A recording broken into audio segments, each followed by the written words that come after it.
In the Bible, the Great Flood is told as a moment of the world's cleansing, a point when humanity had fallen so far that God chose to erase everything with water, sparing only one man considered righteous: Noah.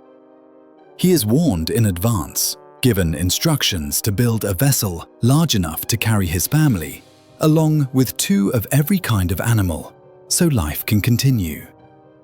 Then the rain begins to pour without stopping, lasting 40 days and 40 nights. The waters rise and cover the earth, sweeping away every living thing that cannot find shelter. When the flood finally passes, the waters slowly recede, the door of the ark opens, and Noah steps out like the last survivor of an old era, starting over from the beginning. For centuries, many scholars have treated this story as religious mythology, rich in moral symbolism rather than a historical record. And yet the question has never really gone away. Could there be some kernel of truth buried beneath that ancient language? A turning point often cited in modern discussions appears around the year 2000, when geologists Walter Pittman and William Ryan at Columbia University studied sediment core samples taken from the floor of the Black Sea. What caught their attention was that beneath the present-day sediment layer, there was a band of mud typically associated with river deltas, and inside it were freshwater mollusk shells. That detail pointed to a crucial possibility. The Black Sea may not always have been a saltwater sea as it is today, but at one time a freshwater lake with shores where people could live and farm. From there, they developed the hypothesis that when the last ice age ended and sea levels rose, salt water from the Mediterranean may have crossed the Bosporus and surged into the Black Sea basin, turning lakeside land into flooded terrain in a short span of time. Later survey teams, according to the material you provided, also reported traces of ancient structures on the sea floor, along with items such as stone tools and pottery fragments, as if a community once lived where the water is now deep overhead. Still, the most compelling part lies in how researchers try to stamp a date onto that scenario. Freshwater mollusk shells found deep below and saltwater shells found above them were carbon dated. The results were interpreted in a way that supports the narrative. The freshwater shells are not only older, but many samples appear to have died around the same time, making the sudden flooding hypothesis feel more persuasive in the way it's told. But even if the Black Sea scenario is real, researchers continue to stress one key point. It could have been a regional disaster, not a globe-spanning flood like the one described in Genesis. Even so, flood stories show up across many cultures worldwide, often built around a familiar motif: a family surviving in a boat. And it's that strange repetition that opens the question all over again. If this wasn't only imagination, then how did the memory of a massive water catastrophe spread? From where? And why has it endured so stubbornly? In the book of Exodus, the 10 plagues are told as a relentless chain of events meant to force Pharaoh to release the Israelites from slavery. The story begins with Moses standing before the royal court, raising his staff and declaring that God's power will be revealed through signs that cannot be denied. As each plague strikes, Egypt spirals into panic. The river changes color and begins to stink. Frogs overrun homes. Insects explode until even the dust of the earth becomes lice. Flies pour into palaces and ordinary houses. Livestock collapse in the fields. People and animals break out in boils. Hailstorms batter and shatter the crops. Locusts arrive and blanket the land. A thick darkness settles for 3 days. And finally comes the blow that bends an entire nation. The firstborn sons die, from the king's house to the lowest home. In the Bible's rhythm, these are not just disasters. they are a message. When human power refuses to yield, consequences can arrive in ways that defy every expectation. From a modern perspective, people have tried to place this sequence inside the natural setting of ancient Egypt. One hypothesis often mentioned is that about 3,000 years ago, there was a period of warming and drought that weakened the Nile, slowing its flow and turning it muddy and stagnant. When water sits still and temperatures rise, toxic algae can bloom, staining the river a dark red like blood, killing fish and spreading a foul stench everywhere. If a nation's primary water source becomes contaminated, the ecosystem snaps immediately.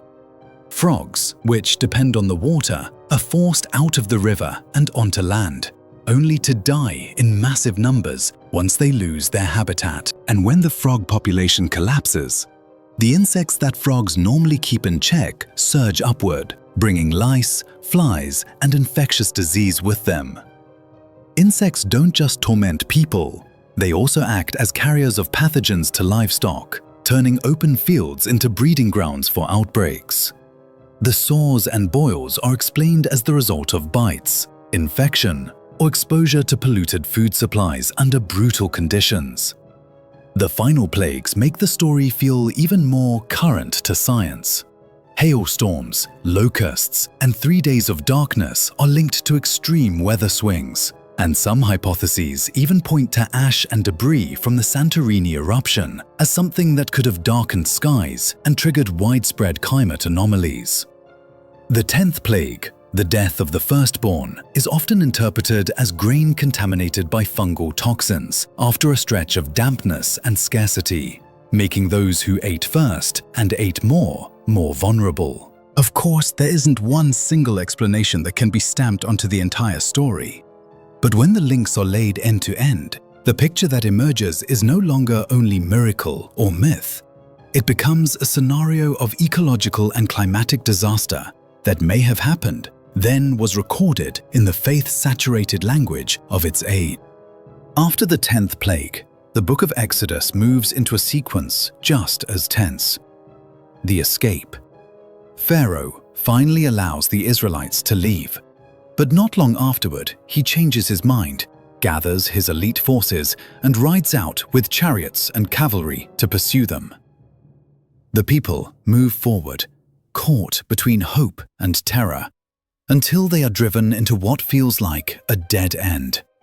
On one side, barren rock and mountains. On the other, a wide stretch of water blocking the way. Behind them, an army closing fast.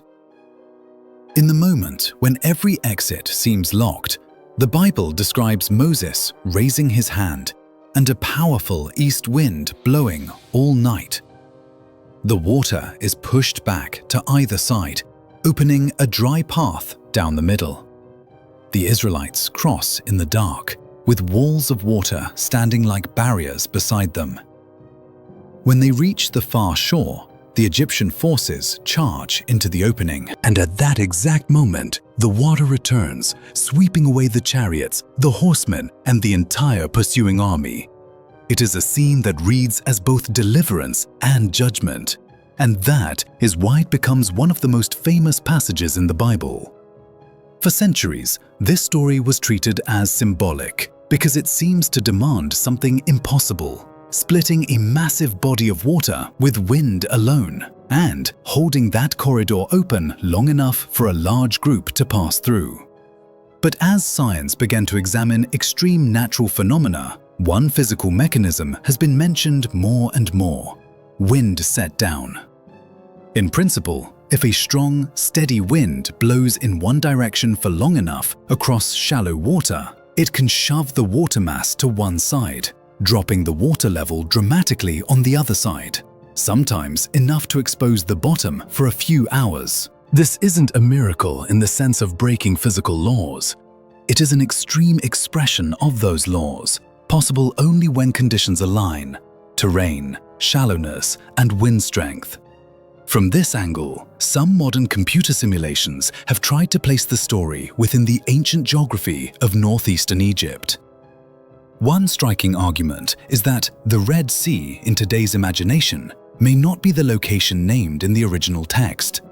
In ancient Hebrew, that body of water is called the Sea of Reeds, a name that points to marshland, river mouths, or shallow lakes thick with reeds.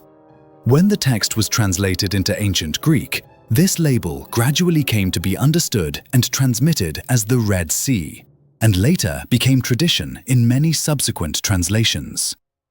If the event is placed in a shallow, reed-filled region, where an east wind could plausibly create a temporary passage, the scene becomes easier to picture. But even if the mechanism is possible, the questions remain. How strong would the wind need to be?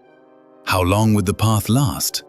And how could a crowd cross in conditions that chaotic and dangerous? And that very gap is what keeps the story heavy with meaning. On the border between the natural and the miraculous, people are always haunted by the moment a road that shouldn't exist suddenly opens anyway. In Joshua chapter 10, the Bible describes a remarkable battle between the Israelite army led by Joshua and a coalition of 5 Amorite kings. The setting is a fight for survival, where victory or defeat would determine not only a single battle, but the future of an entire community trying to secure a place in a new land. On the day of the clash, the story says Joshua asks God to make the sun and the moon stand still, so daylight will last longer and give his forces the advantage needed to pursue the enemy. The language is forceful. The sun stops. The moon also stops until the nation has avenged itself on its enemies. In the traditional reading, this is a miracle. The order of the cosmos is temporarily paused, as if nature itself must yield to a prayer. But if we put those ancient words back into the world of the people who first spoke them, people watching the sky with the naked eye, without modern astrophysics, another possibility begins to appear. They may have witnessed a rare natural phenomenon and recorded it in the closest language they had. Rather than taking "the sun stood still" to mean the Earth stopped spinning, some modern researchers have suggested it could describe an eclipse, when daylight changes abruptly and the atmosphere turns uncanny. To ancient observers, a moment when the sun seems swallowed or its light becomes distorted is not just a natural event. It is a sign of fate, powerful enough to shake the morale of both sides on a battlefield. The key is this: if you search only for total eclipses, you can easily come up empty, because not every era contains a total eclipse passing directly over the exact location you need. But if you widen the search to annular eclipses, when the moon passes in front of the sun without fully covering it, leaving a bright ring like a ring of fire, the picture becomes more plausible. One astronomical simulation across a broad time window spanning many centuries before and after the period associated with Joshua has identified a standout date: October 30th, 1207 BCE, when an annular eclipse occurred in the region. This matters because it offers a time anchor that previously existed only as narrative. And when a sky event that can be dated to a specific day is placed alongside an ancient story, it can feel like touching a real layer of historical memory. Even so, if it was an eclipse, the questions don't end. An eclipse is brief, yet the story carries the sense of time being stretched to secure victory. That leads to another possibility. The text may not be describing more time, but describing the experience of time for people inside the battle, when the sky shifts and the crowd spirit is jolted. When light turns strange, people are quick to believe that destiny is intervening, and that belief can create a very real psychological advantage. So, the sun stood still may be both an event in the sky and a moment in the human mind, where history, faith, and astronomy intersect inside a single story.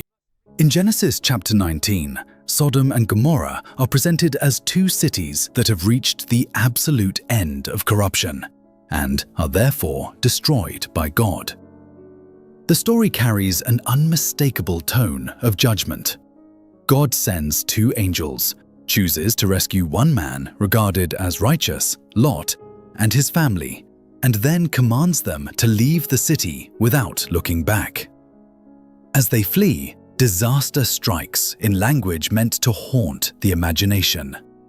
Burning sulfur rained down from the sky, incinerating the cities, the plain, the people, even the vegetation. And in the instant Lot's wife turns to look back, she is said to become a pillar of salt.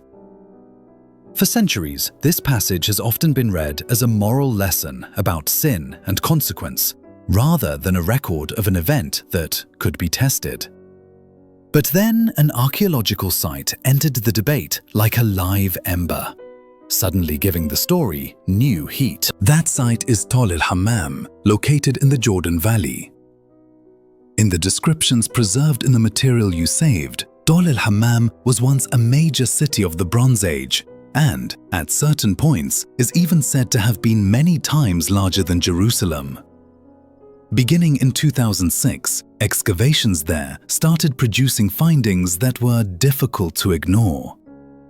In a layer dated to around 1650 BCE, researchers reported a thick band of soot, along with burned human bones, mud brick that appeared melted, and fragments of building material showing signs of exposure to extremely high temperatures over a very short period. Most strikingly, some pottery fragments were described as having melted and formed an unusual bluish glaze, as if they had been fired in a kind of furnace that era simply could not have had. When a site shows heat, force, and sudden destruction all at once, the question becomes hard to avoid.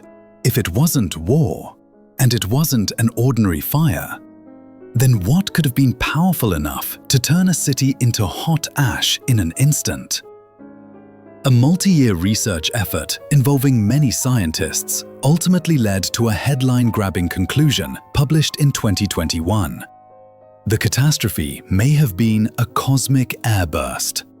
This is the scenario in which a meteor or comet enters the atmosphere at high speed and explodes in mid-air before it can form a clear impact crater. Tunguska in 1908 is often cited as the classic example, an airburst powerful enough to flatten forest across a wide region without leaving an obvious crater. At Tal el-Hammam, indicators such as shocked quartz, microscopic fracturing that forms only under immense pressure, were treated as a fingerprint of a high-energy event. Added to that was an unusually high salt concentration in the destruction layer, in some places extremely elevated, interpreted as the possibility that salt was blasted upward and redeposited, leaving soils difficult to farm for a long time and helping explain why the area was abandoned for centuries afterward. What makes the story so compelling isn't only the data, but the imagery lining up. Fire raining from the sky sounds like the thermal blast of an airburst. Cities burning evokes an instantaneous spike in heat.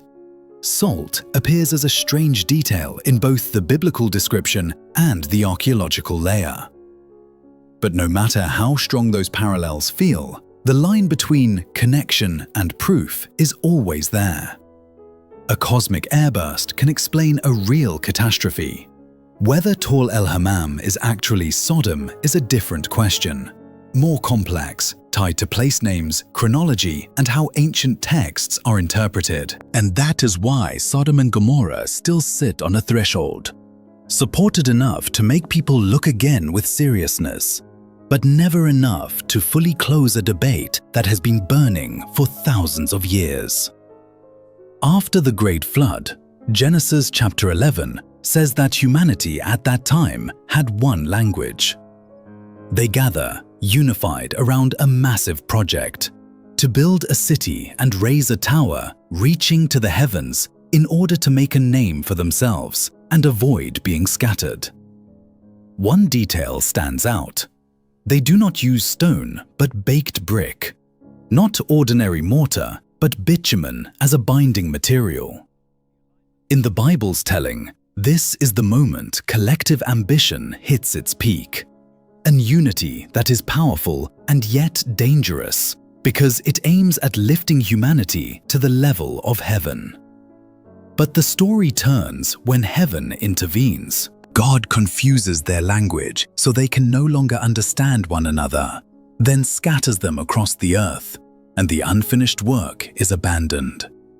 From there, the Tower of Babel becomes a story explaining why the world has many languages. But deeper than that, it becomes a metaphor for social fracture.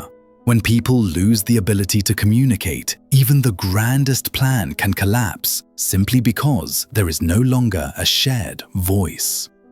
Because of that symbolic force, people debated for years whether this was only a religious lesson or whether it might have been inspired by a real structure in history.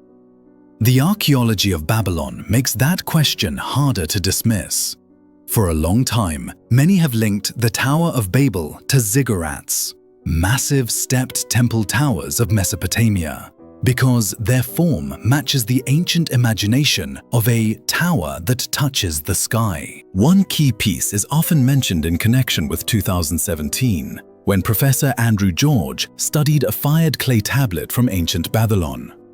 It shows an engraved image of a towering 7-tier ziggurat beside a king identified as Nebuchadnezzar, along with text naming the structure Etemenanki, the Temple Tower of Babylon, and describing its construction.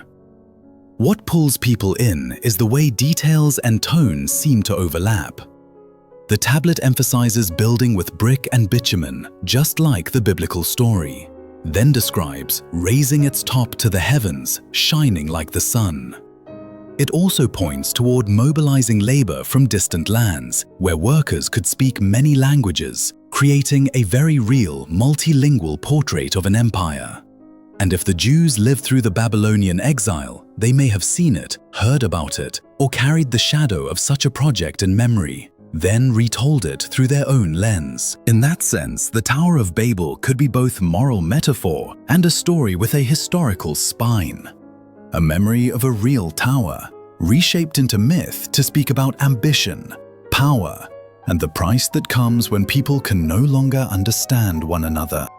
In 1 Samuel chapter 17, the story of David and Goliath is told as a fateful confrontation between Israel and the Philistines in the valley of Elah. For days, the standoff drags on, until a Philistine warrior named Goliath steps out and issues a single combat challenge. And no one dares respond, because his size and equipment are overwhelming.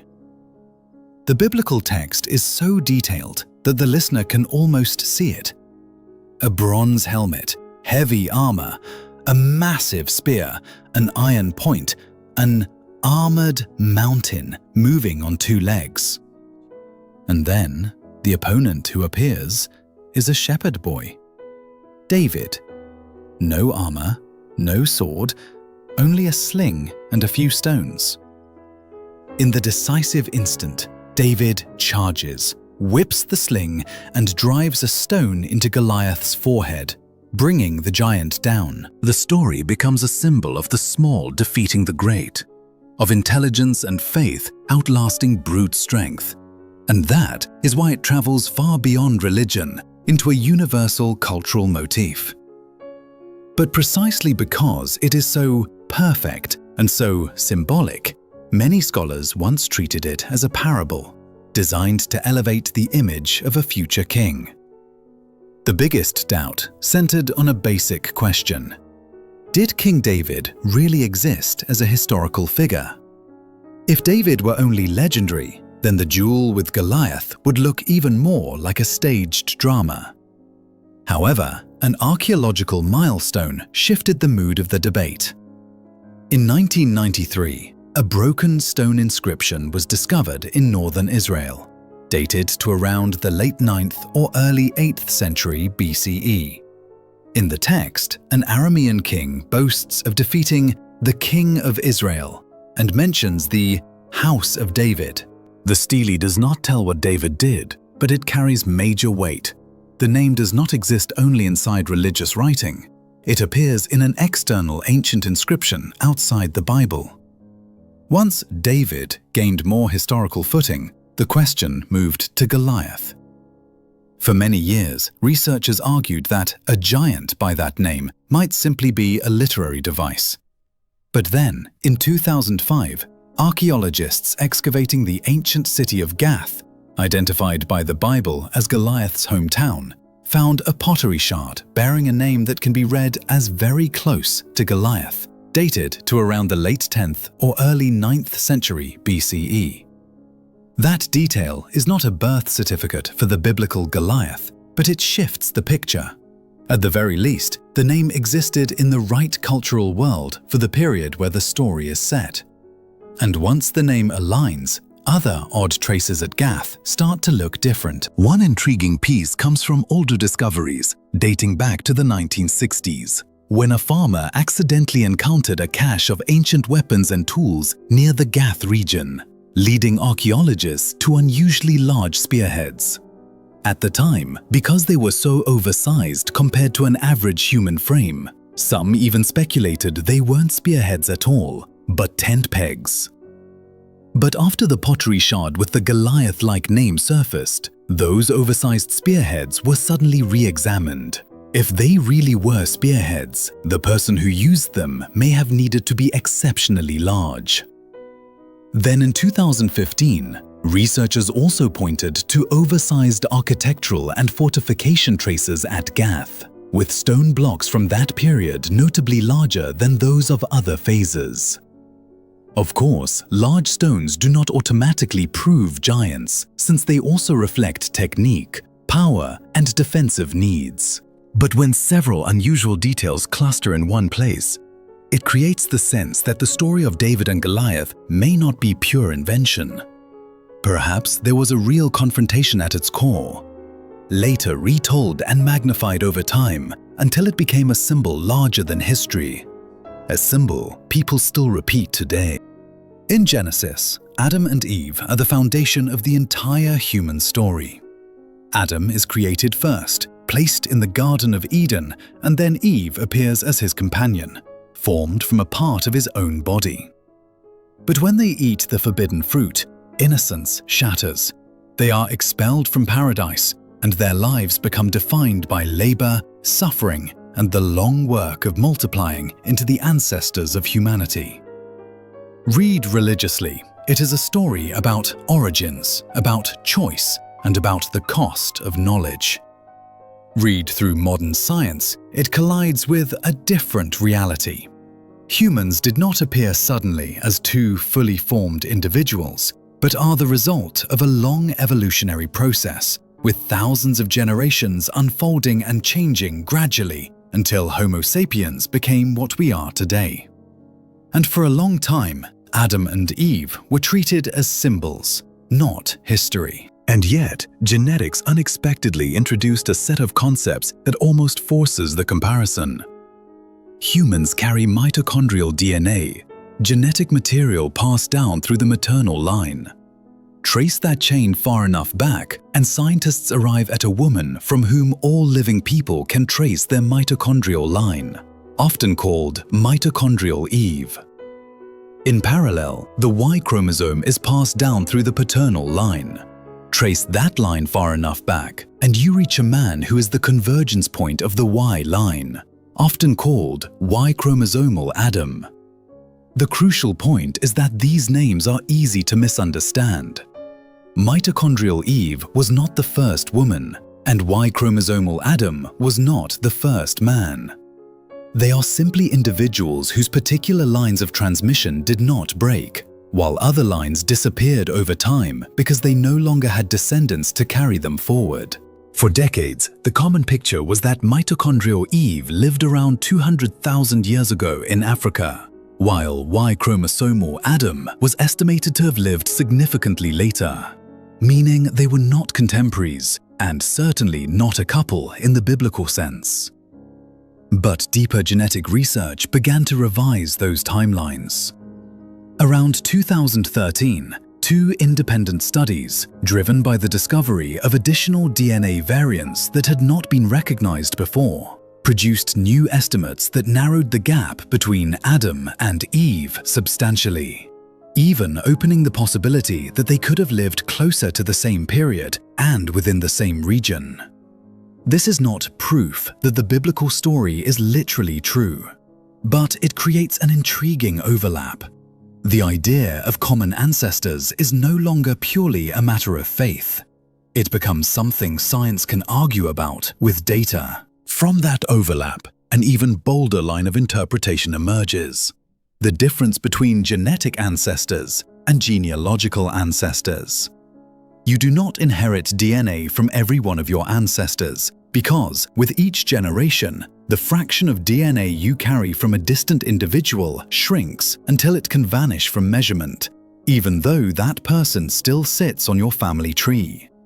In other words, there can be genealogical ancestors you truly descend from, while leaving no clear genetic signature behind. From that perspective, a couple in the past, called Adam and Eve in a symbolic sense, could still become the shared ancestors of all humanity genealogically, even while evolution remains the underlying process. What makes this hypothesis compelling is not that it beats science or beats religion, but that it forces a rethink. Perhaps an ancient story touched something deep in the human intuition about origin and connection, and science, by its own route, is circling toward a similar idea: that all of us, at some point in the long sweep of history, belong to the same web of common ancestry. The Bible opens with a line that has become iconic. In the beginning, God created the heavens and the earth. Then the picture turns fast and dark. The earth is formless and empty. Darkness lies over the deep, until a command cuts into the chaos, like the first decisive stroke. Let there be light. And there was light.